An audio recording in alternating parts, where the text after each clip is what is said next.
انت الولي الامام الثابت. بسم الله الرحمن الرحيم. انما يريد الله ليذهب عنكم الرجس اہل البیت ویطہرکم تطہیرا. جس آیہ کریمہ کو میں نے اپنا سرنامہ سخن قرار دیا ہے، اس میں پروردگار کیا فرما رہا ہے کہ بے شک اللہ نے چاہا کہ تم کو برائیوں سے دور رکھے اور تم کو پاک و پاکیزہ رکھے.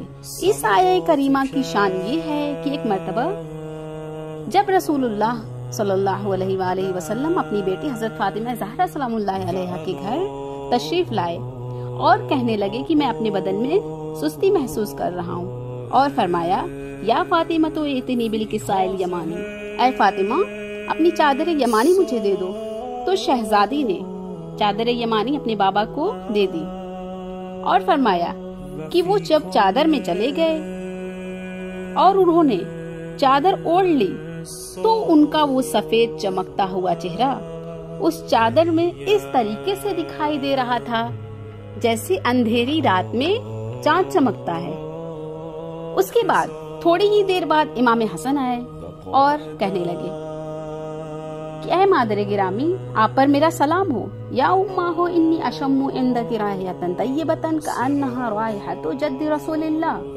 اے مادر گرامی آپ کے نزدیک سے خوشبو سونگ رہا ہوں، گویا کہ وہ خوشبو میرے نانا رسول خدا کی ہے. فاطمہ فرماتی ہیں کہ تمہارے نانا اس چادر میں ہیں، چلے جاؤ.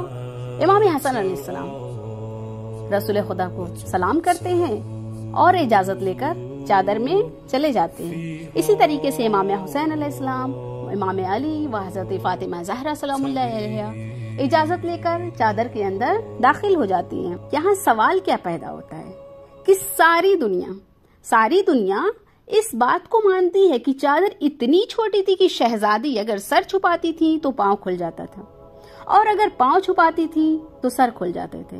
اب ذرا غور فرمائیں کہ جو چادر اتنی چھوٹی ہو کہ ایک بیوی کے جسم کو نہ چھپا سکتی ہو، ایسی چادر کے نیچے رسول، علی، فاطمہ، حسن و حسین سب آ گئے اور چادر نے تنگ دانی کا شکوہ نہیں کیا. اب لوگوں کا کیا اعتراض ہے؟ لوگوں کا اعتراض یہ ہے کہ یہ حضرات اس چادر میں کیسے آ گئے. تو میں آپ کے سامنے ایک مثال پیش کرتی چلوں تاکہ یہ بات واضح ہو جائے.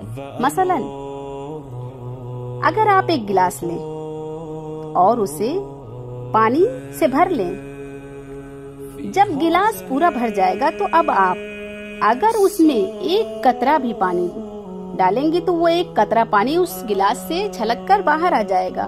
کیوں؟ اس لیے کہ پانی ہے مادی چیز.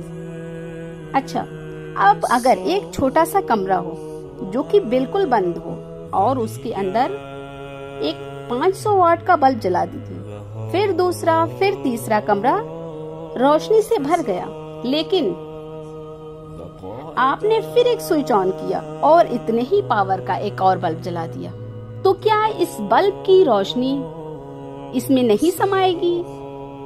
کچھ روشنی دیواروں کو توڑ کر نکل جائے گی؟ نہیں، ایسا نہیں ہے. اگر اس میں گنجائش رہی تو اور آتا جائے گا اور سماتا جائے گا. اس کا مطلب یہ ہے کہ جہاں پر محدود ظرف میں کوئی چیز چھلک جائے وہ ہوتی ہے مادی، اور جہاں پر محدود ظرف میں نور آ جائے اور سما جائے تو وہ ہوتا ہے نورانی. تو ان 5 ہستیوں کا اس چھوٹی سی چادر میں سمٹ کر آ جانا اور چادر کو تنگدانی کا شکوہ نہ کرنا اس بات کی دلیل ہے کہ یہ کوئی خاکی وجود نہ تھے بلکہ یہ ایک نورانی وجود. عزیزان محترم، شہزادی کیا فرما رہی ہیں؟ کہہ رہی ہیں کہ فلما اکتملنا جميعا. اس کا صحیح ترجمہ نہیں کیا جاتا ہے تو ہم جمع ہو گئے، ترجمہ کیا جاتا ہے جب ہم جمع ہو گئے. یہ کیا کہہ دیا؟ بلکہ اگر شہزادی کو یہی کہنا تھا کہ جب ہم 5 جمع ہو گئے تو کہنا چاہیے تھا فلما اکتملنا، جب ہم سب شامل ہو گئے. لیکن شہزادی فرما رہی ہیں فلما اکتملنا جميعا.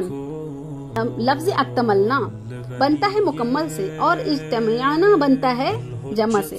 یعنی جمع اور مکمل کے فرق کو واضح کرنے کے لیے ایک چھوٹی سی مثال آپ کے سامنے پیش کریں. جیسے کہ مان لیجئے کہ ایک کرسی ہے اور اس کے تمام اجزاء بکھرے ہوئے ہیں اور ایک شخص نے اس کو